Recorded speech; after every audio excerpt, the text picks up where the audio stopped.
నమస్కారం SDV news కి స్వాగతం. నేను స్వప్న. ముందుగా హెడ్లైన్స్ చూద్దాం. నగరంలో వాడవాడలా సీఎం జగన్ బర్త్డే వేడుకలు. కేక్ కట్ చేసి సీఎం జగన్ కు పుట్టినరోజు శుభాకాంక్షలు తెలియజేస్తున్న నగర వైసీపీ శ్రేణులు. రాష్ట్ర ప్రభుత్వం ఆధ్వర్యంలో ఘనంగా సెమీ క్రిస్మస్ వేడుకలు. పాల్గొన్న సీఎం జగన్ శత్రువుల పట్ల క్షమాగుణం అలవర్చుకోవాలని సూచించిన సీఎం. పశ్చిమ నియోజకవర్గం కేటాయిస్తారు అన్న ప్రచారంపై పార్టీ పెద్దలతో భేటీ అయిన ఎమ్మెల్యే వెల్లంపల్లి శ్రీనివాస్. సోషల్ మీడియాలో వస్తున్న ప్రచారాన్ని నమ్మొద్దని పార్టీ శ్రేణులకు సూచించిన ఎమ్మెల్యే వచ్చే ఎన్నికల్లో పశ్చిమం నుంచి తానే పోటీ చేస్తున్నట్లు స్పష్టీకరణ. ఆడుదాం ఆంధ్ర కార్యక్రమంపై సమీక్ష నిర్వహించిన సీఎం జగన్. పాల్గొన్న మంత్రి రోజా, స్పోర్ట్స్ అధికారులు. ఆడుదాం ఆంధ్ర కార్యక్రమాన్ని విజయవంతం చేయాలని క్రీడాకారులకు పిలుపునిచ్చిన సీఎం.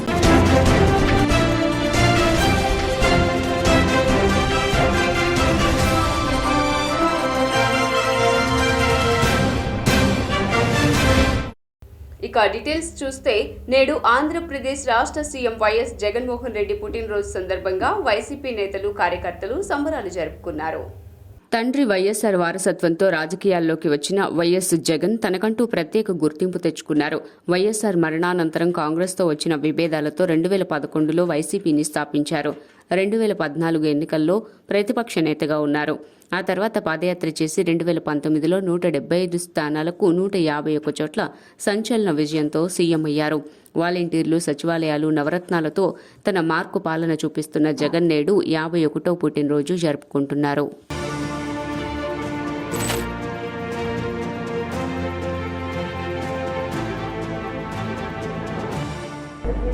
వైఎస్ జగన్మోహన్ రెడ్డి అని నేను లోక్సభ సభ్యునిగా ఎన్నుకోబడినందున మన ప్రియతమ నాయకుడు రాజశేఖర రెడ్డి గారు ఇక లేరు మనకు. కానీ నాకు ఒక పెద్ద కుటుంబాన్ని ఇచ్చారు. సాటి మనుషుల పట్ల ప్రేమ, నిస్సహాయుల పట్ల కరుణ చూపాలని సీఎం జగన్మోహన్ రెడ్డి పేర్కొన్నారు. ఈ గుణాలను అందరం అలవర్చుకోవాలని సూచించారు. విజయవాడ ఇందిరాగాంధీ మున్సిపల్ స్టేడియంలో బుధవారం సాయంత్రం జరిగిన సెమీ క్రిస్మస్ వేడుకలకు జగన్ హాజరయ్యారు. ఈ సందర్భంగా ఆయన మాట్లాడుతూ ఆకాశమంత సహనం, అవధుల్లేని త్యాగం, శత్రువుల పట్ల కూడా క్షమాగుణాన్ని అలవర్చుకోవాలన్నారు. ఇవన్నీ కష్టమైన విషయాలే అయినా వాటిని ఆచరిస్తేనే దేవుడు నచ్చిన బిడ్డలుగా మనమందరం ఉంటామన్నారు. దేవుడు ఆ మనసు మనందరికీ ఇవ్వాలని, రాష్ట్రాన్ని, ప్రజలను ఆశీర్వదించాలని కోరుకుంటున్నట్లుగా తెలియజేశారు. అనంతరం క్రైస్తవ మత పెద్దలతో కలిసి వేదిక పైన కేక్ కోసి కొవ్వొత్తులు వెలిగించారు. ఈ కార్యక్రమంలో మంత్రులు తానేటి వనిత, ఉషా శ్రీచరణ్, మేరుగ నాగార్జున, అంజాద్ బాషా, ఆదిమూలపు సురేష్, జోగి రమేష్ తదితరులు పాల్గొన్నారు.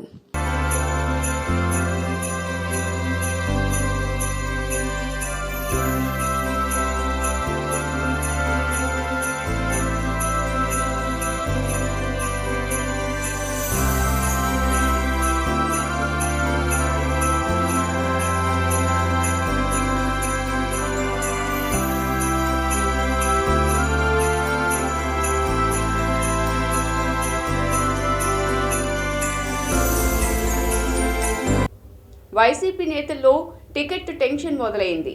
పలువురు ఎమ్మెల్యేలు తాడేపల్లి క్యాంప్ ఆఫీస్కు క్యూ కట్టారు. విజయవాడ పశ్చిమ సీటుకు వేరొకరికి కేటాయిస్తారనే ప్రచారం మాజీ మంత్రి వెల్లంపల్లి శ్రీనివాస్ స్పందించారు. అమరావతిలో ఆయన మీడియాతో మాట్లాడారు. తన సీటు మారుస్తారన్న ప్రచారాన్ని నమ్మొద్దని తెలిపారు. సీటు మార్పు గురించి అధిష్టానం ఎలాంటి సమాచారం ఇవ్వలేదన్నారు. నియోజకవర్గ అభివృద్ధి పనుల గురించి 2 రోజుల క్రితం సీఎం క్యాంప్ ఆఫీస్కు వెళ్లనున్నామన్నారు. విజయవాడ వెస్ట్ నుంచి మళ్లీ పోటీ చేస్తానని వెల్లంపల్లి తెలిపారు. తనను విజయవాడ సెంట్రల్ నుంచి పోటీ చేయమన్నారన్న ప్రచారంలో వాస్తవం లేదన్నారు. అలాగే తాను పార్టీకి రాజీనామా చేశానని కొందరు దుష్ప్రచారం చేస్తున్నారని మండిపడ్డారు. జగన్మోహన్ రెడ్డి గారు చెప్పాలి, మా పార్టీ అది నాయకుడు, ఆయన చెప్పాలి తప్ప సోషల్ మీడియాలో ఇష్టం వచ్చినట్టు రాసేసుకొని. ఇప్పుడు సీఎం ఆఫీస్కి రెగ్యులర్గా వస్తుంటాం. నిన్న నేనేదో కార్పొరేషన్లో టిట్కో హౌస్ల కోసం దానికోసం నేను మా మేయర్ గారు వచ్చి అక్కడ కొంచెం ఫండ్స్ అవసరం ఉంది కాబట్టి దాన్ని అడగడానికి వస్తే ఇష్టం వచ్చినట్టు మీరు రాసుకుంటున్నారు. ఎందుకు అవసరం, ఎందుకు మార్చాల్సి వస్తుంది, ఎందుకు అనుకుంటున్నారు మీరు, ఎందుకు భావిస్తారు ఆ విధంగా? ఏదో మళ్ళీ ఇప్పుడు ఏదో మీరే అడుగుతున్నారు, ఏదో నేను రాజీనామా ఎవరు రాజీనామా చేసింది, ఎందుకు చేయాలి, నాకేం పని? మా ముఖ్యమంత్రి గారు నా మీద పూర్తి విశ్వాసం ఉంది. ఆయనకి తప్పకుండా నాకు 100% మళ్ళీ నేను అక్కడ పోటీ చేస్తాను గ్యారంటీగా, మా ముఖ్యమంత్రి గారి ఆశీస్సులతో. దయచేసి ఈ గాసిప్స్ ఆపమని మాత్రం కోరుకుంటున్నాను. నేను సీఎంఓకి అనేది ఎప్పుడు వస్తాను, ఇవాళ కాదు రోజు వస్తాను. నాకు పని ఉన్న ఇప్పుడు కాన్స్టిట్యున్సీలో వర్క్లు ఉన్నప్పుడు కంపల్సరీ రావాలి దానికి. ఇక్కడికి వచ్చినంత మాత్రాన నేను యాక్చువల్గా సీఎం గారిని కలిసి దాదాపు వారం రోజులు పైన అయింది. ఇంతకుముందు విజయవాడలో వచ్చినప్పుడు కలవడం తప్ప నేను సీఎంఓలో కలవాల, ఇవాళ కూడా కలవాల. ఈరోజు కూడా నేను ఆయన మీద ఇక్కడ సీఎం ఆఫీస్లో పని ఉంది, అధికారులతో కలిసి నా పని చేసుకుంటూ వస్తున్నాను. దయచేసి ఈ గాసిప్స్ ఆపండి అనవసరంగా. నేను విజయవాడ పశ్చిమ నుంచి జగన్మోహన్ రెడ్డి గారు నాకు తప్పకుండా అవకాశం కల్పిస్తారు, దాంట్లో ఎటువంటి డౌట్ లేదు. అనవసరంగా మీకు మీరే వంట వండడం, వడ్డించడం, వారించడం, బురద చల్లడం, మీరే కడుక్కోమని చెప్పడం అనేది భావ్యం కాదు. నేను వైఎస్ఆర్సీపీ పార్టీ సైనికుల్లాగా పనిచేస్తాను. దాంట్లో జగన్మోహన్ రెడ్డి గారు నాకు మంచి అవకాశాలు ఇచ్చారు. ఆ అవకాశాలతో పశ్చిమ నియోజకవర్గాన్ని చాలా అభివృద్ధి చేసుకున్నాను. మీరు ఎటువంటి అపోహలు పొందాల్సిన అవసరం లేదు. తప్పకుండా జగన్మోహన్ రెడ్డి గారి నాయకత్వంలో వారి ఆశీస్సులతో 120 రూపాయలు నేను మళ్ళీ పశ్చిమ నియోజకవర్గం నుంచి పోటీ చేస్తాను. సరే, ఇవన్నీ మా ముఖ్యమంత్రి గారి నిర్ణయం. కొన్ని టీవీలు దయచేసి అపోహలు ఆపండి. దయచేసి మీ యొక్క రేటింగ్ కోసమో మా జీవితాలతో మీరు ఆడుకోబాకండి. దయచేసి మీరు అందరూ కూడా మీకు విన్నపిస్తున్నాను, ఇటు మీరు చెప్పిన ఏవి కూడా నిజాలు కాదు. నేను చూసే కొన్ని టీవీల్లో ఇష్టం వచ్చినట్టు రాసేస్తున్నారు. మమ్మల్ని పిలిచేశారు, మాట్లాడేశారు, తీర్చేశారు. ఏదైనా ఉంటే అధికారికంగా మన సీఎంఓ నుంచో వైఎస్ఆర్ పార్టీ ఆఫీస్ నుంచి వస్తుంది. ఇవన్నీ కూడా గాసిప్స్ నమ్మొద్దు అని చెప్పి రాష్ట్ర ప్రజలకి మీ ద్వారా కూడా కోరుకుంటున్నాను. 2017 నుండి ప్రతి ఏటా తమ కమిటీ ఆధ్వర్యంలో పిల్లల పండుగ నిర్వహిస్తున్నామని అమరావతి బాలోత్సవ్ కమిటీ అధ్యక్షుడు రామరాజు తెలిపారు. మొగల్రాజుపురంలోని సిద్ధార్థ ఆడిటోరియంలో అమరావతి బాలోత్సవం 6వ పిల్లల పండుగ కోలాహలంగా సాగుతున్నాయి. రెండో రోజు విద్యార్థులకు చిత్రలేఖనం, కోలాటం, సైన్స్ ఎగ్జిబిషన్ పోటీలు నిర్వహించారు. ఈ పోటీల్లో విద్యార్థులు పెద్ద ఎత్తున ఉత్సాహంగా పాల్గొన్నారు.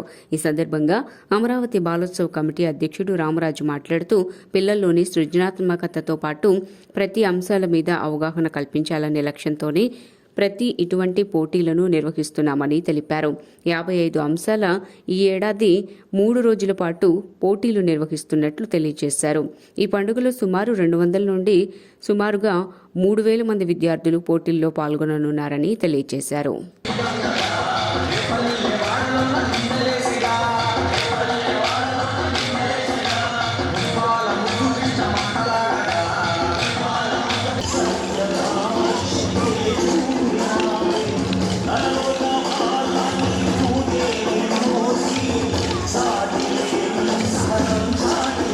అమరావతి బాలోత్సవం నిర్వహిస్తున్నటువంటి 6వ పిల్లల పండుగ ప్రస్తుతం జరుగుతూ ఉంది. నిన్నటి నుండి. నా పేరు రామరాజు, అమరావతి బాలోత్సవానికి అధ్యక్షుడిని. అలానే ఆంధ్ర కళాశాలలో వైస్ ప్రిన్సిపల్గా పనిచేసి రిటైర్ అయ్యాను. నా పక్కన వి సాంబిరెడ్డి గారు. ఓకే, మేము 2017 నుండి ఈ బాలోత్సవాలు నిర్వహిస్తూ ఉన్నాం. పిల్లల్లో కొంత సృజన బయటకు తీసుకురావడానికి, ఒక మంచి పద్ధతిలో వాళ్ళకు ఒక మంచి పద్ధతిని నేర్పడానికి, మరి ఒక శాస్త్రీయ దృక్పథం అలవరుచుకోవాలని పిల్లలు అనే ఆశయాలతోటి మేము బాలోత్సవాన్ని స్థాపించాం. మేము మొత్తం 55 అంశాలుగా పోటీలు Reddy, retired principal Satavahana college, Amaravati బాలోత్సవంలో వైస్ ప్రెసిడెంట్. ఇవాళ పిల్లల్లో వాళ్ళల్లో ఉండే సృజన అంటే నైపుణ్యాలు అనేవి బయటికి రావట్లా. పేరెంట్స్ కూడా ఎంతవరకు ఏంటంటే, అరే నీకు కల్చరల్ వద్దు, ఆటలు వద్దు, నువ్వు చదువు, మార్కులు రావాలి అని పేరెంట్స్ వాళ్ళ మీద కాన్సన్ట్రేట్ చేస్తున్నారు. మరి మనం గనక చూసినట్లయితే చాలామంది పిల్లలు 90%, 95%, 98%, 99 కూడా తెచ్చుకుని ఐఐటీల్లో కూడా సీట్లు సంపాదించి ఐఐటీకి వెళ్ళిన తర్వాత అక్కడ సర్వైవ్ అవ్వలేకపోతున్నారు. కొంతమంది సూసైడ్ చేసుకుంటున్నారు. 99% వచ్చిన ఒక వ్యక్తి ఎందుకు సూసైడ్ చేసుకోవాల్సిన పరిస్థితి ఏర్పడింది అని మేము ఏటా డిసెంబర్లో ఆడుదాం ఆంధ్ర కార్యక్రమం నిర్వహించాలని ప్రణాళికలు రూపొందించాలని సీఎం జగన్మోహన్ రెడ్డి అధికారులను ఆదేశించారు. గ్రామస్థాయి నుంచి ప్రతిభావంతులైన క్రీడాకారులను పట్టుకోగలిగితే పీవీ సింధు, జ్యోతి సురేఖ, రాయుడు, శ్రీకాంత్, సాకేత్ వంటి అంతర్జాతీయ క్రీడాకారులను చూడగలుగుతామని ఆయన తెలిపారు. ఈ నెల 26న ప్రారంభించే ఆడుదాం ఆంధ్ర కార్యక్రమంపై బుధవారం తాడేపల్లిలోని క్యాంపు కార్యాలయంలో సీఎం సమీక్ష నిర్వహించారు. వీడియో కాన్ఫరెన్స్ ద్వారా జిల్లా కలెక్టర్లు, ఇతర అధికారులు హాజరయ్యారు. పోటీలు ప్రారంభించే ముందు సన్నాహకంగా జిల్లా నియోజకవర్గ స్థాయిలో 3 కిలోమీటర్ల మారథాన్ నిర్వహించి ప్రజల్లో ఉత్సాహం నింపాలి. 47 రోజుల పాటు క్రీడలను పండుగలా నిర్వహించాలి. వీలైనంత వరకు అన్ని సచివాలయాల పరిధిలో చేపట్టేలా చూడాలన్నారు. రిప్రజెంట్ చేసే పరిస్థితి, అవకాశం అనేది రాగలుగుతుంది. ఇది రెండవ కారణం. సో ఈ 2 కారణాలను మనసులో పెట్టుకొని ఈ 2 కారణాలను ప్రమోట్ చేసే దానికోసం ఎప్పుడూ కూడా రాష్ట్రంలో ఎప్పుడు జరగని ఒక గొప్ప కార్యక్రమాన్ని శ్రీకారం చుడతాం. ఒకటి అందరం కూడా గుర్తుపెట్టుకోవాల్సింది ఏమిటంటే 5 sports that are being promoted: cricket, badminton, volleyball, kabaddi, kho kho. అంటే అన్ని రకాల స్పోర్ట్స్ను మనం గ్రామస్థాయి నుంచి మనం తీసుకొని రాలేము. సైమల్టేనియస్లీ ఎక్సర్సైజ్ కూడా ఉపయోగకరంగా ఉండాలి. సైమల్టేనియస్లీ టాలెంట్ హంట్ను కూడా మనం ప్రోత్సహించాలి అనే ఉద్దేశంతో ఈ 5 రకాల స్పోర్ట్స్ను మనం అగ్రెసివ్లీ గ్రామ స్థాయి నుంచి ప్రమోట్ చేయాలి అని చెప్పి డెసిషన్ తీసుకున్న తర్వాత దీన్ని మనం లాంచ్ చేసే పద్ధతి నుంచి Yeah, Ardham Andhra is something where, it's a unique thing where no state has come up with, and I think especially in this, it is kind of a platform where a lot of youngsters can prove themselves and go to the next level. And I'm sure, once they go to the next level, there'll be a lot of international standards, international coaches to guide them in a right way. At the same time, take them to another level and make them play international level. So I think especially, Ardham Andhra is something where it is a platform that Hello everyone, I am V. Jyoti Surekha, Arjuna Awardee and international archery player from Vijayawada, Andhra Pradesh. As you all can see, now the sporting culture has been growing immensely in our country and also in our state, and our state government has come up with a unique platform as of now with Ardham Andhra, which comprises of a few games, starting with few games so that So even before the games have started, there are a lot of franchises who have been invited by our visionary chief minister like CSK, who has come to scout for talent. And I hope that there will be a lot of cricketers from Andhra getting into the CSK team as well as all the other franchises in the future and also represent India.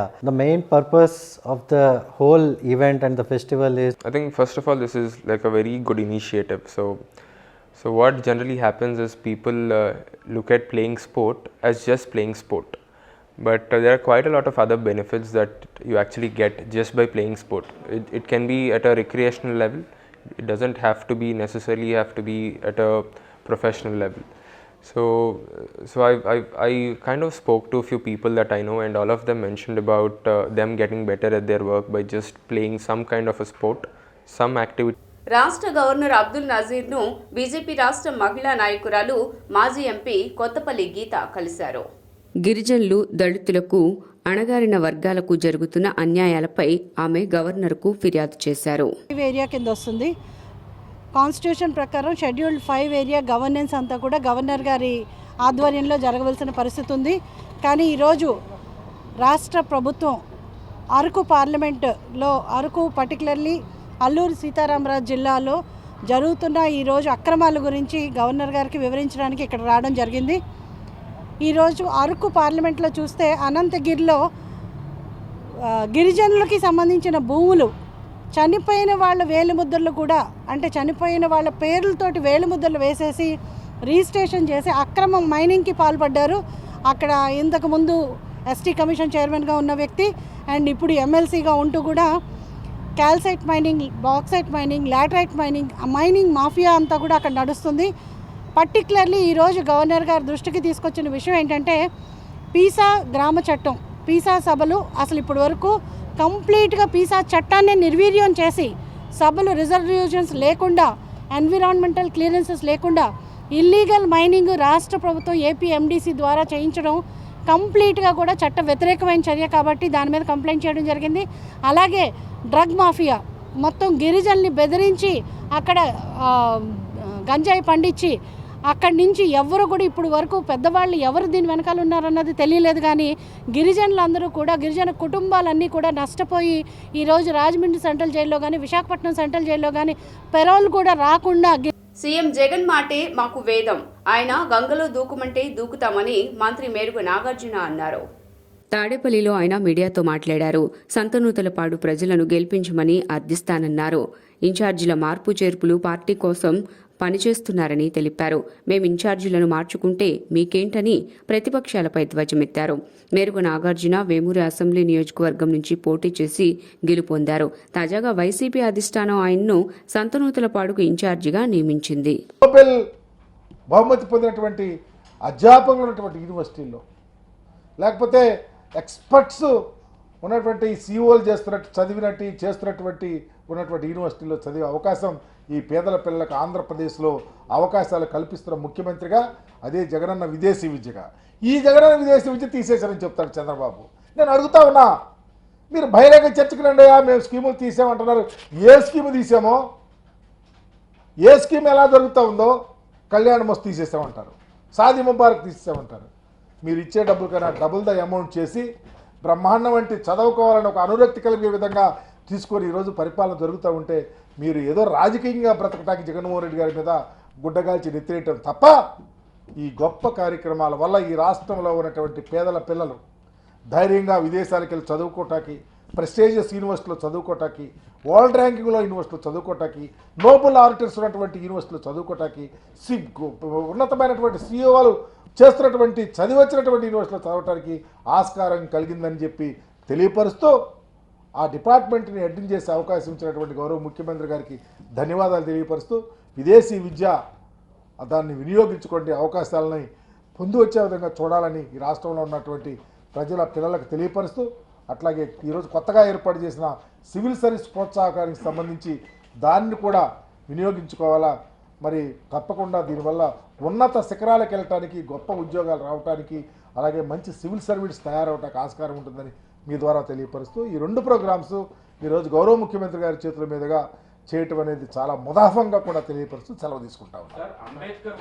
AP Genco 10 gigawatt ఉత్పత్తికి చేరువవుతోందని AP Genco CMD Chakradhar బాబు అన్నారు. బందర్ రోడ్డులోని ఓ హోటల్లో విద్యుత్ పొదుపు వారోత్సవాల ముగింపు సందర్భంగా AP Genco CMD Chakradhar బాబు మాట్లాడుతూ, విద్యుత్ పొదుపు చేస్తే దాన్ని ఉత్పత్తి చేసినట్లే అని అన్నారు. ప్రస్తుతం ఒక్క విజయవాడ ఎన్టీపీఎస్ 800 మెగావాట్ల విద్యుత్ ఉత్పత్తికి రోజుకు 900 టన్నుల పైగా బొగ్గు అవసరమవుతోందని తెలిపారు. ఈ ఏడాదిలో ఒక్క రోజులో 265 మిలియన్ యూనిట్ల అత్యధిక వినియోగం అయిందని అన్నారు. ఇది అభివృద్ధిని సూచించిన ఎక్కడో పొదుపు బాధ్యతను కూడా గుర్తు చేస్తోందని తెలిపారు. ప్రతి యూనిట్ను పొదుపు చేసి కర్బన వాయు ఉద్గారాలను తగ్గించాలని కోరారు. భవిష్యత్ తరాలకు ఇది అత్యవసరం కూడా అని, ఇప్పటితో ఏపీ జెన్కో 6,610 మెగావాట్లకు చేరుకుందని, మొత్తం సామర్థ్యం 8,800 మెగావాట్లు అని స్పష్టం చేశారు. రాష్ట్ర విద్యుత్ శాఖ తరపున ఎస్సీసీఎం నుండి 1 వీక్ నేషనల్ ఎనర్జీ కన్జర్వేషన్ వీక్ను నిర్వహించి రాష్ట్ర వ్యాప్తంగా కార్యక్రమాలను డిస్కామ్స్ ద్వారా, జిల్లా యంత్రాంగం ద్వారా చేపట్టడం జరిగింది. ఈ కార్యక్రమాలన్నీ కూడా ముగింపు సమావేశం ఈరోజు ఇక్కడ నిర్వహించుకోగలిగాం. రాష్ట్ర స్థాయిలో వివిధ పోటీలు నిర్వహించి ఇండస్ట్రీస్కు, విద్యా సంస్థలకు, అలాగే కొంతమంది వ్యక్తులకు ఎనర్జీ కన్జర్వేషన్ పట్ల వారు చేస్తున్న సేవలను గుర్తించి రాష్ట్ర స్థాయి అవార్డులు కూడా ప్రదానం చేయడం జరిగింది. ఈ కార్యక్రమాన్ని ఇంత చక్కగా ఆర్గనైజ్ చేసిన ఎస్సీసీఎం వారికి, ఎనర్జీ డిపార్ట్మెంట్ వారికి అందరికీ కూడా అభినందనలు తెలియజేస్తున్నాను. అలాగే ఈరోజు డాక్టర్ ఎన్టీటీపీఎస్లో ఒక నూతన 800 మెగావాట్ల థర్మల్ యూనిట్ను సిఓడి చేయడం, కమర్షియల్ ఆపరేషన్స్ ఈరోజు నుంచి కమెన్స్ అవ్వడం మా అందరికీ కూడా ఎంతో గర్వకారణం. దీనికి సహకరించిన గౌరవ ముఖ్యమంత్రి వర్యులు ఎప్పటికప్పుడు మాకు దిశానిర్దేశం చేస్తూ ఎంతో సహకారాన్ని అందించారు. జగన్మోహన్ రెడ్డి గారికి, అలాగే గౌరవ ఇంధన శాఖ మంత్రులు శ్రీ పెద్దిరెడ్డి రామచంద్రారెడ్డి గారికి, గౌరవ ఎనర్జీ స్పెషల్ సిఎస్ గారు విజయానంద్ గారికి ఏపీ జెన్కో తరపున, విద్యుత్ శాఖ తరపున ధన్యవాదాలు తెలియజేస్తున్నాను. దీంతో మొత్తం ఏపీ జెన్కో థర్మల్ సామర్థ్యం 6,610 మెగావాట్లకు చేరుకుంది. టోటల్ కెపాసిటీ దాదాపు 8,800 మెగావాట్. క్రైస్తవులను అన్ని విధాలా మోసం చేసిన సీఎం జగన్ కు క్రిస్మస్ వేడుకల్లో పాల్గొనే అర్హత లేదని టీడీపీ క్రిస్టియన్ సెల్ నాయకులు స్వామిదాస్ వ్యాఖ్యానించారు. గత ప్రభుత్వ హయాంలో క్రైస్తవులకు ఇచ్చిన పథకాలను వైసీపీ అధికారంలోకి వచ్చిన తర్వాత నిలిపివేసిందని ఆగ్రహం వ్యక్తం చేశారు. విజయవాడ మొగల్రాజపురంలోని కేసినేని చిన్ని కార్యాలయంలో క్రిస్టియన్ విభాగం ఆధ్వర్యంలో మీడియా సమావేశం నిర్వహించారు. ఈ సందర్భంగా వారు మాట్లాడుతూ ఎన్నికలు దగ్గర పడుతూ ఉండటంతో మరలా క్రైస్తవులను మోసం చేసేందుకు సెమీ క్రిస్మస్ వేడుకలు చేస్తున్నారని ఆరోపించారు. క్రైస్తవులకు ఏదో ఉద్ధరించినాడని ఈరోజు మన ఇందిరా మున్సిపల్ గ్రౌండ్ అనుకుంటా, అక్కడ ఇందిరాగాంధీ మున్సిపల్ గ్రౌండ్లో పాస్టర్స్కి క్రైస్తవులకి ఐటీ ప్రోగ్రాం పెట్టారు. ఎందుకు పెట్టారో అర్థం కావడంలే. ఐటీ ప్రోగ్రాము పెట్టి ప్రతి పాస్టర్కు రాష్ట్రంలో ఉన్న పాస్టర్లకు అందరికీ మెసేజ్లు పంపించినారు, రండి ఇక్కడ ఐటీ ప్రోగ్రాంలో పాల్గొనాలా అని. నేను జగన్మోహన్ రెడ్డిని ఒక్కటే అడుగుతున్నా సూటిగా, 4 సంవత్సరాల 7 నెలలు అవుతుంది ఇప్పటికీ మీరు అధికారంలోకి వచ్చి.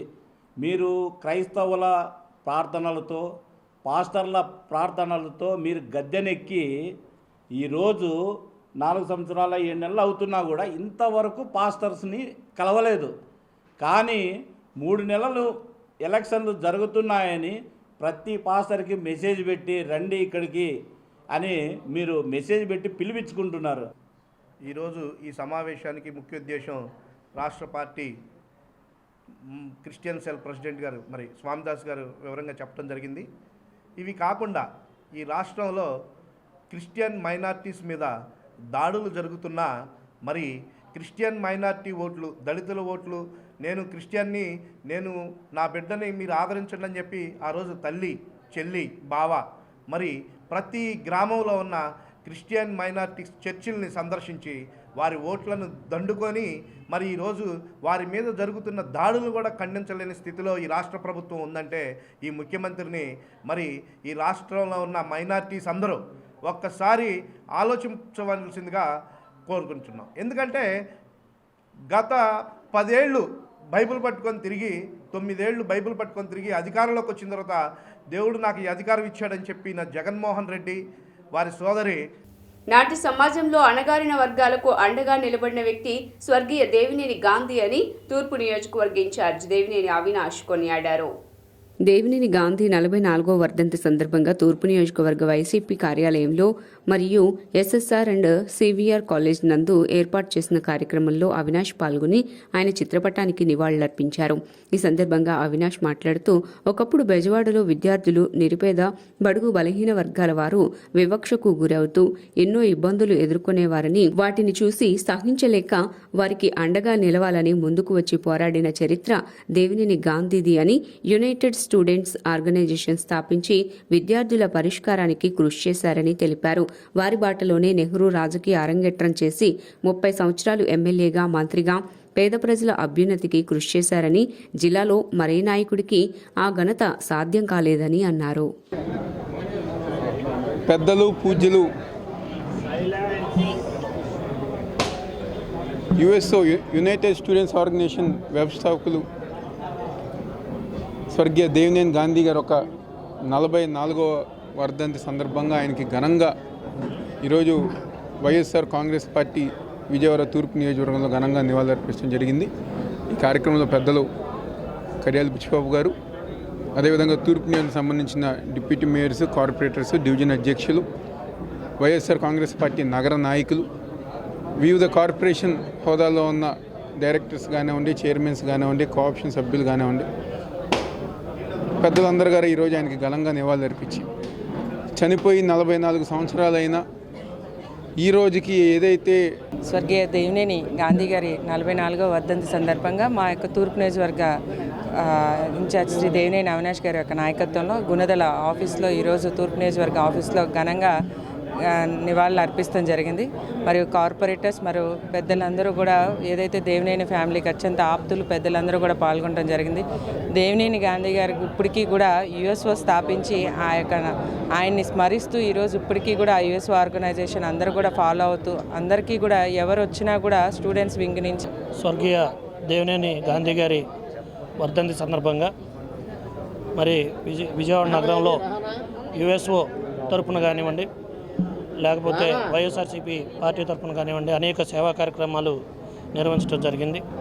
మరి దేవినేని గాంధీ గారు మరి విజయవాడ నగరంలో అనేక మంది రౌడీ షీటర్ల చేతిలో యువత భవిష్యత్తు నాశనమైపోతుంటే ఆ భవిష్యత్తుకు నేను గ్యారెంటీ అని చెప్పి యువతకి అండగా నిలిచి ప్రాణాలు కోల్పోయి మరి దేవినేని గాంధీ గారి 44వ వర్ధంతి సందర్భంగా మరి ఈరోజు మరి ఆయనకి ఘనంగా నివాళులు అర్పించడం అనేది జరిగింది. మరి స్టూడెంట్ దశ నుంచే మరి స్టూడెంట్స్ కోసం అలాగే మంచి కోసం పాటుపడే వ్యక్తిగా మనందరికీ గాంధీ గారిని తెలుసు. మరి ఫ్యామిలీని కూడా మరి పక్కన పెట్టి స్టూడెంట్స్ కోసం అలాగే ప్రజల కోసం తిరిగి మరి యువగళం నవశకం సభలో టీడీపీ అధినేత చంద్రబాబు ఉప్పొంగిన ఉత్సాహంతో ప్రసంగించారు. యువగళం నవశకం సభలో టీడీపీ అధినేత చంద్రబాబు ప్రసంగించారు. జనసేన పార్టీ అధినేత పవన్ కళ్యాణ్ కు, టీడీపీ జాతీయ ప్రధాన కార్యదర్శి నారా లోకేష్ కు, జనసేన పీఏసీ చైర్మన్ నాదెండ్ల మనోహర్ కు, టీడీపీ రాష్ట్ర అధ్యక్షుడు అచ్చెన్నాయుడికి, టీడీపీ వీర సైనికులకు, జనసేన సైనికులకు హృదయపూర్వక నమస్కారాలు అంటూ చంద్రబాబు ప్రసంగం ప్రారంభించారు. గతంలో తాను ఎన్నోసార్లు విశాఖకు వచ్చానని, కానీ ఇవాళ తనకు లభించిన అపూర్వ స్వాగతాన్ని ఎప్పుడూ చూడలేదని వ్యాఖ్యానించారు. ఓవైపు సముద్రం ఘోషిస్తూ ఉంటే మరోవైపు జనసముద్రం ఘోషపెడుతోందని అభివర్ణించారు. ఇవాళ విశాఖ నుంచి, ఉత్తరాంధ్ర నుంచి కాకుండా రాష్ట్ర నలుమూలల నుంచి ఈ సభకు తరలివచ్చారని, ఎన్నికల యుద్ధబేరి మోగించడానికి వచ్చిన మీ అందరికీ పేరు పేరున నమస్కారాలు అని పేర్కొన్నారు. జనసేన అధినేత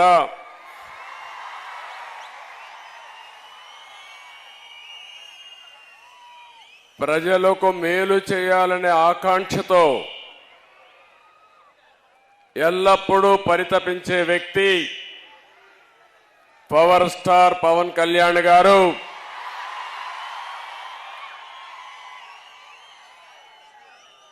గౌరవనీయులు ఎప్పుడు కూడా మీ అందరికీ అభిమాన నాయకుడే కాకుండా, ఒక్క రాజకీయాల్లోనే కాకుండా సినిమా రంగంలో కూడా మీ అందరికీ సేవలు అందిస్తున్నటువంటి బాలకృష్ణ గారు, ఎప్పుడూ మీరందరూ కూడా అభిమానంగా బాలయ్య బాలయ్య అని పిలుస్తూ ఉంటారు. అలాంటి బాలకృష్ణ గారు, తెలుగుదేశం పార్టీ జాతీయ ప్రధాన కార్యదర్శి గౌరవనీయులు లోకేష్ గారు, జనసేన పీఏసీ అధ్యక్షులు గౌరవనీయులు మనోహర్ గారు, ఆంధ్రప్రదేశ్ రాష్ట్ర తెలుగుదేశం పార్టీ అధ్యక్షులు గౌరవనీయులు అచ్చెన్నాయుడు గారు,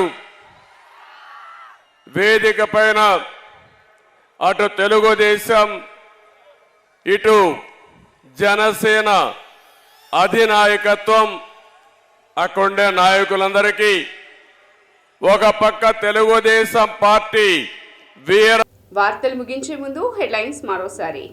నగరంలో వాడవాడలా సీఎం జగన్ బర్త్డే వేడుకలు. కేక్ కట్ చేసి సీఎం జగన్ కు పుట్టినరోజు శుభాకాంక్షలు తెలియజేస్తున్న నగర వైసీపీ శ్రేణులు. రాష్ట్ర ప్రభుత్వం ఆధ్వర్యంలో ఘనంగా సెమీ క్రిస్మస్ వేడుకలు. పాల్గొన్న సీఎం జగన్ శత్రువుల పట్ల క్షమాగుణం అలవర్చుకోవాలని సూచించిన సీఎం. పశ్చిమ నియోజకవర్గం కేటాయిస్తారు అన్న ప్రచారంపై పార్టీ పెద్దలతో భేటీ అయిన ఎమ్మెల్యే వెల్లంపల్లి శ్రీనివాస్. సోషల్ మీడియాలో వస్తున్న ప్రచారాన్ని నమ్మొద్దని పార్టీ శ్రేణులకు సూచించిన ఎమ్మెల్యే. వచ్చే ఎన్నికల్లో పశ్చిమం నుంచి తానే పోటీ చేస్తున్నట్లు స్పష్టీకరణ. ఆడుదామాంధ్ర కార్యక్రమంపై సమీక్ష నిర్వహించిన సీఎం జగన్. పాల్గొన్న మంత్రి రోజా, స్పోర్ట్స్ అధికారులు. ఆడుదామాంధ్ర కార్యక్రమాన్ని విజయవంతం చేయాలని క్రీడాకారులకు పిలుపునిచ్చిన సీఎం. ఎస్డీవీ న్యూస్ ఇంతటితో సమాప్తం. తిరిగి వార్తల్లో మళ్ళీ కలుద్దాం. అంతవరకు సెలవు. నమస్కారం.